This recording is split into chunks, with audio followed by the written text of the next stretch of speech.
Friends, welcome to Satyavati kitchen. ఇవాళ మనం చేసే రెసిపీ వచ్చి బియ్యపు రవ్వతో ఉప్మా. అంటే ఇది మనం ఇంట్లో పట్టిన రవ్వ అన్నమాట. దీనికి కావాల్సిన పదార్థాలు: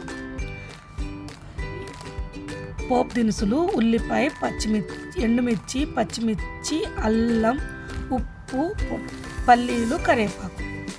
ఉప్మా రెడీ చేసే విధానం: ముందుగా ఒక కళాయి తీసుకొని దాంట్లో సరిపడినంత ఆయిల్ వేసుకోవాలి. కాకపోతే ఈ ఉప్మాకు కొంచెం ఆయిల్ ఎక్కువ పడుతుంది.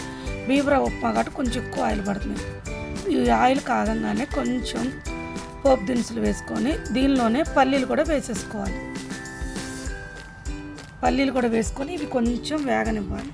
ఎందుకంటే ఇవి పల్లీలు పోపు దినుసులు వేగకపోతే బాగుండవు, అందుకని ఇవి వేసుకొని తర్వాత ఎండుమిర్చి వేసుకొని దీంట్లోని ఇవి కొంచెం వేగంగానే ఇవి ఎర్రగా వేగాలి. వేగిన తర్వాత ఉల్లిపాయ, పచ్చిమిర్చి, అల్లం, కరివేపాకు వేసేసుకోవాలి.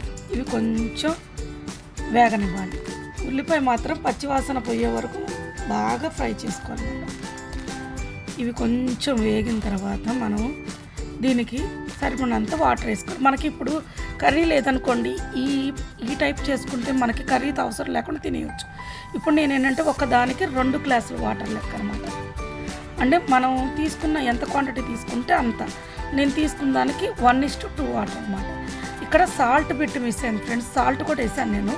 అవి కొంచెం వాటర్ మరిగిన తర్వాత మనం తీసుకున్న బియ్యపు రవ్వ మొత్తం వంపేసుకొని ఉండలు లేకుండా బాగా కలుపుకోవాలన్నమాట. ఇది మాత్రం మంచి టేస్ట్ ఉంటుంది ఫ్రెండ్స్. ఎందుకంటే మనం కర్రీ అవసరం లేదు, దీంట్లోకి చట్నీ అవసరం లేదు, ఏమి అవసరం లేదనమాట. చక్కగా ఇది ఇట్లా ప్లెయిన్గానే తినేయచ్చు అనమాట. ఇది కొంచెం వేసుకొని బియ్యపు రవ్వ వేసుకొని కలుపుకొని దాన్ని సిమ్లో అనమాట. ఇదేంటంటే హైలో మాత్రం పొరపాటున పెట్టకూడదు. సిమ్లో పెట్టి మనం లో ఫ్లేమ్లో కుక్ చేసుకోవాలన్నమాట.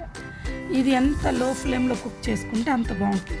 ఇప్పుడు ఇది మగ్గాలంటే దీని మీద మనం మూత పెట్టుకొని సిమ్లో ఒక 5-10 మినిట్స్ మగ్గనివ్వాలన్నమాట. ఇలా మగ్గిన తర్వాత మూత తీసుకొని ఉప్మా మొత్తాన్ని బాగా కలుపుకోవాలి. ఇదేంటంటే కొంచెం అడుగంటుతుంది, కానీ అడుగంటింది చాలా టేస్ట్ ఉంటుంది. ఇది మనం మాడింది అనుకుంటారు కదా, దీంట్లో ఈ మాడిన లేయరే మంచి టేస్ట్ వస్తుందన్నమాట. ఇలా పై ఉప్మా మొత్తం కలిపేసుకొని దీన్ని మనం మన సిమ్లోనే అలాగే ఉంచుకొని కుక్ చేసుకోవాలన్నమాట. ఇది చూడండి ఎట్లా అనిపిస్తుందో, పొడి పొడిగా వస్తుంది అనమాట. ఇంకొంచెం కుక్ అయితే మనకి మంచి పొడి పొడిగా వస్తుంది అనమాట. పైకి కింద బాగా కలుపుకోవాలి. దీనికి మెయిన్ సాల్ట్ సరిపోయినట్టు వేసుకున్నాం అనుకోండి, మనకు ఏది వేసుకోకుండా కూడా తినేయచ్చు అనమాట. అంత బాగుంటుంది. దీంట్లో సాల్ట్ వేసే బిట్ మిస్ అయింది ఫ్రెండ్స్. నేను ఎసర్లోనే సాల్ట్ కూడా వేసాను అనమాట. దీంట్లో నేను కొంచెం నెయ్యి యాడ్ చేస్తున్నాను, ఎందుకంటే స్మెల్ బాగుంటుంది, టేస్ట్ కూడా బాగుంటుందని నెయ్యి వేసాను. ఇది కొంచెం కరిగేదాకా మనం మొత్తం కలుపుకుందాం. నెయ్యి ఫ్రిడ్జ్లో పెట్టింది ఫ్రెండ్స్, అందుకే గట్టిగా ఉంది కాబట్టి దీన్ని కొంచెం కరిగేదాకా మొత్తం కలుపుకోవాలి.